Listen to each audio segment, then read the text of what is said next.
Well, hello Internet, and welcome to part 5 of my Adobe Illustrator tutorial series. Definitely my most popular series, period. Today what I'm going to do is answer a whole bunch of your questions, mainly through one big giant tutorial in which I'm going to show you how to make a snowflake inside of Illustrator. It actually will allow me to use a lot of tools that you guys seem to be interested in. Well, the first thing that I'm going to do here is I'm just going to draw a basic rectangle shape right here on the screen. And then, with it selected still, I'm going to come over here to Object, I'm going to come down to Path, and then I'm going to come down here to Add Anchor Points. And what that's going to do is add anchor points in a bunch of different locations, pretty much in the middle of all of your current anchor points that you have on your screen. I'm going to allow this one down here to be flat, and I'm going to grab this guy and just drag him up an arbitrary level. Then I can come in here and individually delete any of these anchor points just by coming over to the pen tool and getting the delete anchor point tool, clicking on that, and clicking on that. But first what I'm going to do is I'm actually going to get a copy of this guy, and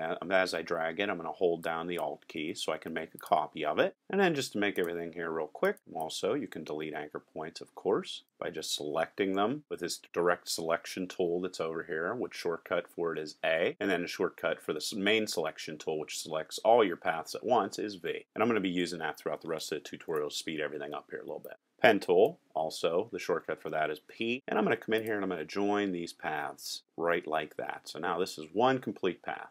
I'm also going to come in here, grab this path, direct selection tool, and this is going to be the basis of what I'm going to use to create a snowflake type design. This is kind of a quick and dirty snowflake, but what it's going to do is it's going to teach a whole bunch of different things. So then I'm going to come in here, this direct selection tool, I'm going to shrink this one down, right like that. And then I'm going to take this guy, copy paste, shrink this guy down, and then at the same time, I'm going to click on R, and then I'm going to actually twist this guy at a 45-degree angle. Come in here right like that, and I'm going to scale this out. Take it, move it down a little bit. And just to make it simple, I'm going to bring this guy in here, flatten this out a little bit, right like that. And then, again, I'm going to hold it, hold down my Alt key, and drag this up here. Then I'm going to hit my E on my keyboard and shrink this down with the free transform tool. Okay, so now what I'm going to do is I'm going to take this gigantic snowflake type little guy here. I'm going to shrink him way, way, way down. And I'm going to turn him at a 45-degree angle. So again, hit E for free transform. And I'm going to drag this guy up here, right like that. Now what I'd like to do here, and of course I can do it, I'm not just going to like to do it, I'd like this to follow down the path of this snowflake we're creating right here, this black snowflake, and at the same time shrink as it's going along. How exactly would I do that? Well, it's a tool that a lot of people do not use, and it's available up here in Effect. And if you scroll down to Distort and Transform and come to the Transform tool right there. But before we do that, I'm going to make a copy of this and paste it. Okay, so we're going to select it, hit Effect, Transform, and then we're going to click on Transform right here. And what this guy allows you to do is exactly what I want it to do. If I want to create multiple different versions and then shrink them as they grow, well, let's first come in here to Move. And just click inside here and also click preview first off and then just increase it. And it's going to move it down the snowflake for you to a certain point. And then I'm going to click on vertical and I'm going to press down on the arrow key so that it also will come up. And then you can sort of tweak these little guys back and forth until you get them to a good distance for you. Again, this is art. Alright, super. So we got this moving away and there's a space in between there. It's going to help me with my creation of my snowflake. Well, I also want to scale it. So let's say that we want to take it down to 80% horizontally and 80% vertically. Okay, you can see that that's going on, but this is whenever it gets really fun. We're going to come in here to copy and we can increase these guys as they go down the length of our snowflake. And as we're doing this, we might decide, that we want this guy to go down a little bit and then this to go up a little bit. And then we could also make sure that it connects to the baseline of this other snowflake instead of just drifting off into nowhere by clicking here. I want to zoom in so you can see it on this little matrixy sort of thing. And that way it'll stay locked in place real nice like. And then we can continue making additional copies of the snowflake as we like. Maybe we decide we only want to take this down to 90%. Okay, and then you just hit OK, and you can see there that it went in there and it drew in my snowflake exactly like I wanted it to. Now, let's go and take this guy, copy, paste, and put him across the bottom. Then we come into Effect, Distort and Transform, right like that. And we can try out 90 again. This time we want to align to the top with the little matrixy sort of thing right there. And then we'll come in here and make some additional copies. And all I'm doing is hitting up and down on my arrow keys to change these guys right on the fly. And then I'm going to come up here and make additional copies just by hitting up on the arrow keys. Okay, now we're starting to get what we want. Super. So let's say we want to transpose this up to here. Well, we just click on it, hold down Alt, and drag the little guy up here and put him in place. And then we can do the same thing. Hold on to here, hold down Alt, and move it up. And if we want to change this effect, this is another tool that a lot of people do not use for some reason. Click on Window and Appearance. You can actually see over here on the side your transformation that you made and make individual changes. And we're going to be using this and playing around with this later on in the tutorial as well. But let's say I want to change that transform to decrease the number of copies. Easy enough. Just come in here, preview, and take away any additional ones that you don't want. Hit OK. Click on this guy. Click on Transform. Let's do the same thing again. First hit Preview, and then take away all those extra little nasties that we don't want inside of there. Okay, so that's our first part of our snowflake type design. Of course, you can make this a lot more complicated. I'm making this pretty simple. Okay, so now let's say we want to create the other side of the snowflake. How do we do that? We're going to select everything. We're going to hit Object. We're going to hit Group. Then we're going to come into our Effect, our Transform again. Click on this guy, and then hit Preview. We're going to click on Reflect X, and we're going to click on this little matrixy thing right there. And these two guys are going to line themselves up real nicely. And if we come in here and click one copy, there we created our first arm of our snowflake. Well, now we got to create a whole bunch more of these guys. Come in here, and we're going to come in, of course, and go Effect, Distort and Transform. Click on the Transform, and it's going to give you a warning saying, do you really want to do this? Just say yes. Apply new effect. And then what we're going to do is click on Preview, of course, and we're going to change the angle on this. 30. I'm going to come down there and put the guy right there. And then we can come in and make additional little blocks just by clicking up on our arrow key. And you can see just like that, we made a pretty interesting, completely crazy looking snowflake design. Okay, so you say, but snowflakes are not black. Not a problem. So let's come in here and we'll select this guy and we're going to change it. Let's have it be a real light bluish color. Alright, that's kind of pretty looking. And we'll scroll or throw this little snowflake out of the way. And we can also delete this one and delete this one now that we have our snowflake all nicely drawn. And then we'll come in here and let's say I want to make this like a bluish type shape. Right like this. I'm going to click on my gradient tool that I have over here. And a lot of you guys seem to have some trouble with gradients. I'm going to get more into them later on. Let's say we want to take this guy and rotate him and also grab this endpoint and drag this out here and just do some randomness.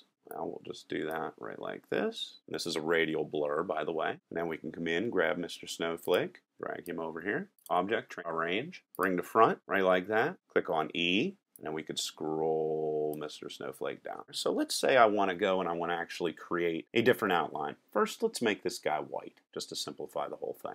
Okay, so we want to create a stroke outline for this. Well, I can come in here to this part, and let's say I want to make it a cyan and a little bit darker, and you can see here on the screen it's getting all mangled, but don't worry about that. And I'm making this a blue or bluish color. Let's take the cyan the whole way to the top. Well, it's kind of an interesting looking pattern that we created here, but what I want to do is actually make this stroke go on the outside. But one thing I can do to keep this stroke from looking all mangled up is to actually copy it, and then I'm actually going to paste that in back. And then I'm going to come back out here, grab this guy, and then take that stroke away. And I can also come in here, let's say I select that, and I select this guy right here. And I can come in here and enlarge the stroke here on the screen, right like that. And then we could increase the stroke on the version of the snowflake that lies underneath. And another thing that might look interesting here on the screen is if we come into Effect again and go to Stylize and Drop Shadow. And of course you might want to preview this. And you can see that we threw a nice little drop shadow behind our snowflake, which makes it look even nicer yet. Of course you have to wait for that edit to go through. So there's some neat little tricks you can do inside of Adobe Illustrator to make a pretty looking snowflake shape.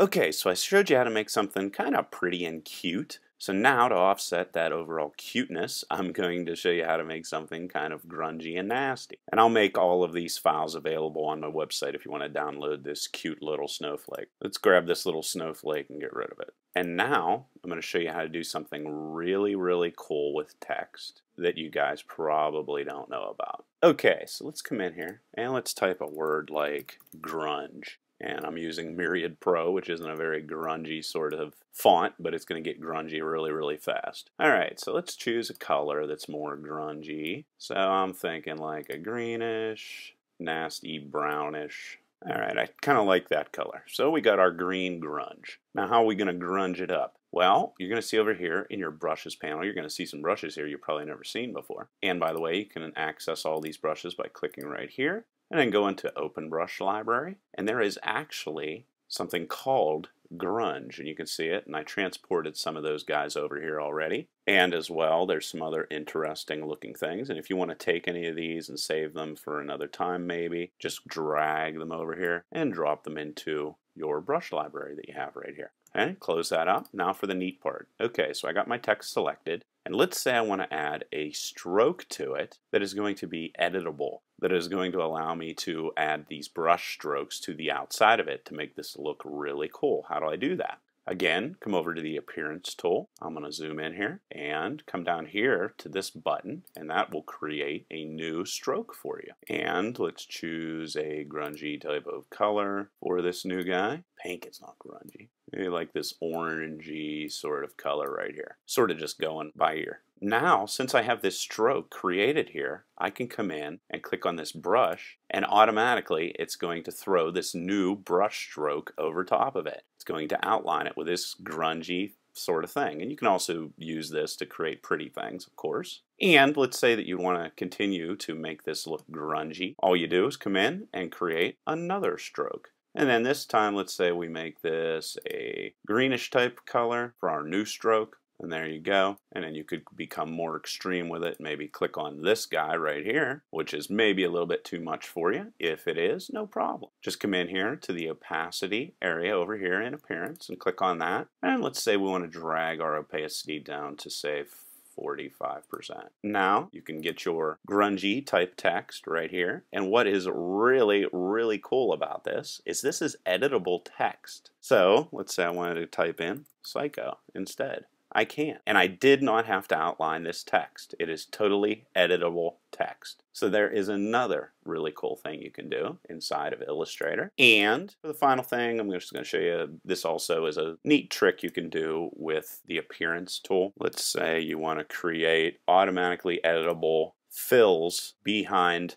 text that automatically resize themselves based off the text that you input. Okay, no problem. So we're going to click in here. Let's make this a light, and let's make this, instead of black, like a light bluish color. Well, you can also add fills inside of the Appearance tool, and we're going to do that right like that. I just added a fill inside of there. And then you can come in here, the Effect area, and then if you click on Convert to Shape and choose Rounded Rectangle and click OK, on it right like that, you have text that is surrounded by a rounded rectangle, and this text is going to also be completely editable, and it will automatically, just to make sure you can see it, I'm going to change this to white, it'll automatically resize as you type. So there are a bunch of neat little things you can do with Adobe Illustrator. If you have any questions or comments, leave them below. Till next time.